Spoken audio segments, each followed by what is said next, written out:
childish sometimes.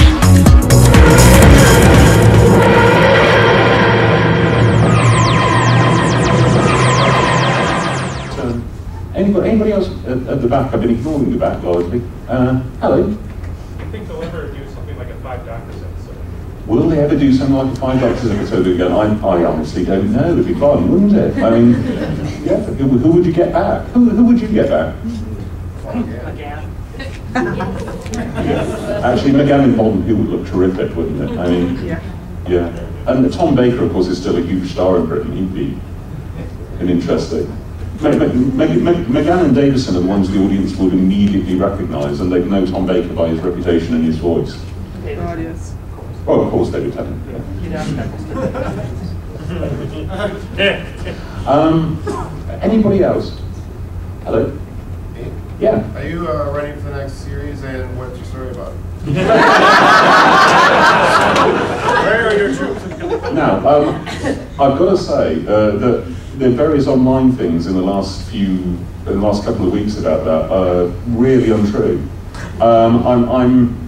The honest truth is, I don't know if I'm writing on the new season or any future Doctor Who. If I knew, I would eventually be able to tell you, but I'm not lying to you, I don't know. Stephen Moffat, that he was your best man at your wedding.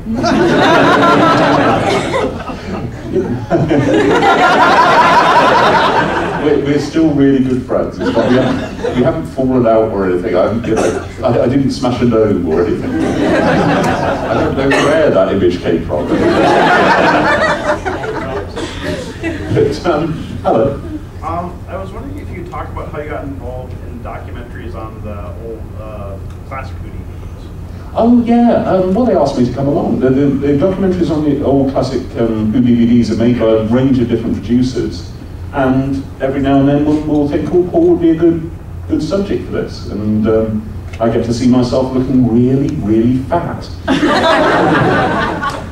You were really good on the War Games, I thought. Oh, thank you. I really enjoyed the War Games one. I really enjoyed being in the Terrance Dicks, On tribute. Target.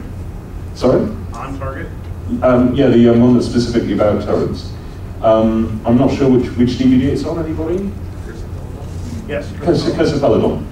And Terrance was really pleased with that. I go, about every 2 months, I go for lunch with Terrance. And this is one of the great pleasures of my life, to be hanging out with the great hero of my childhood, Terrance Dicks. And he was really, really pleased about the documentary honouring him, because he did so much, and what he did, people still underestimated it.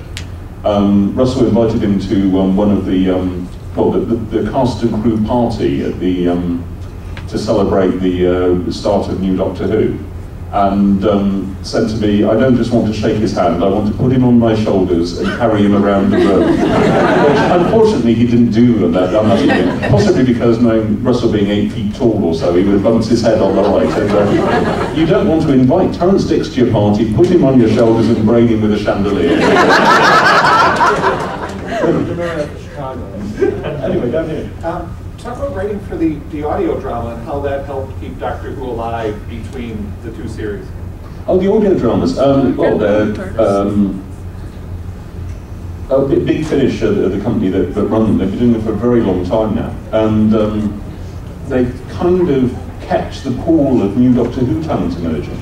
One person who's come straight up through them is Joe Lidster, who's gone on to work for Sarah Jane and Torchwood. He had his first professional work, I believe, on the Doctor Who audio plays. They're a wonderful pool of new talent. They're a wonderful little industry for the British actors especially, who've got more and more involved in them. And now they've got this wonderful arty side as well, publishing Rob Shearman's second anthology of short stories, and the launch for that was just incredibly well attended by people like David Warner, and Big Finish are becoming, really a little British creation house. I'm immensely pleased about them. I'm kind of rather proud of them. I think they've done amazing things. Yeah, because David Warner's doing the Doctor with Derek Jacobi is just in an incredible hour. Oh yes, it's wonderful, isn't it? Yeah.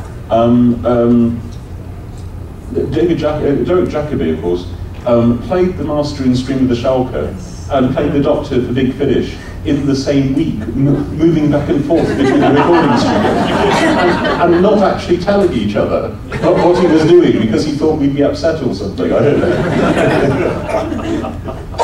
But hello. I love hearing your first, the moment you get stuff when it occurred to you what was going to happen and stuff. And my first childhood memory of Doctor Who was hearing the music, and it was after my bedtime, and I would belly crawl down the hall, and I watched Doctor Who like this from behind my dad's chair, and I was hooked ever since. And I'm just curious what your first real Doctor Who memory. First real memory of Doctor Who.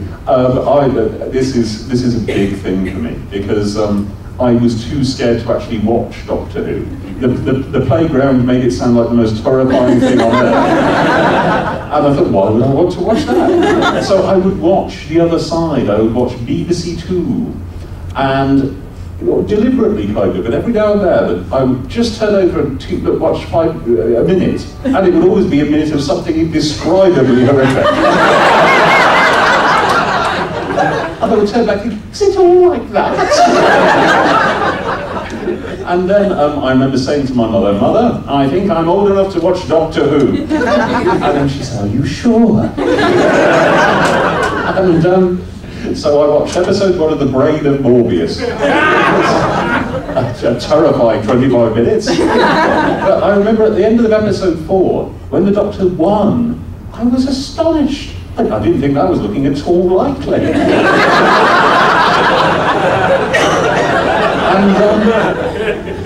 But it slayed something inside of me. It changed something in me. It sorted something out in the way that children need to be scared safely. Yeah. They need to see monsters and then be told, and it's all back in the box now and it's over. That was one of the big things for Doctor Who actually when it came back, that we were told at the end of Father's Day, although conceptually adults know that it's over, we added at the last minute that scene of all the Reapers vanishing to say to the children, and the box is closed and they're not going to appear in your living room. And then of course Moffat at the end of Blink says, every statue in the world can kill you.